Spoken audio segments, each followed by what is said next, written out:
अस्सलाम वालेकुम। तुर्की visit visa के हवाले से आपको थोड़ा-सा बताता चलूँ कि अगर आप तुर्की के विज़िट के लिए अप्लाई करना चाहते हैं, एक तो उनकी फ़ीस बहुत ज़्यादा है, इवन कि इतनी फ़ीस अमेरिका एम्बेसी की है जितनी तुर्की ले रहा है।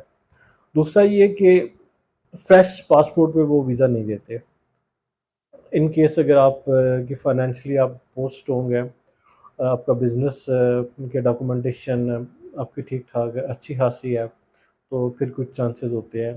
अगर आपके फैमिली टाइज़ भी बड़े कमज़ोर हैं, बिज़नेस भी आपका ख़ास नहीं है, बैंक स्टेटमेंट भी आपकी थोड़ी है, तो वो आपका रिफ्यूज़ कर देंगे। इसके लिए ज सबसे ज़्यादा जो ज़रूरी चीज़ है, वो आपका चैम्बर का कार्ड है, टैक्स रिटर्न्स है और स्पेशल एक चीज़ चैम्बर की तरफ से वीज़ा रिकमेंडेशन लेटर, इस बेस पे वो आपको वीज़ा देते हैं।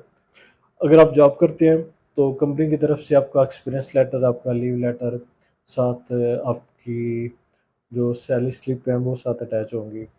जो आपकी बैंक स्टेटमेंट है ये कम से कम 7 लाख तक होनी चाहिए, इससे कम नहीं होनी चाहिए।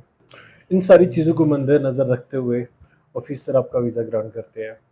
Thank you.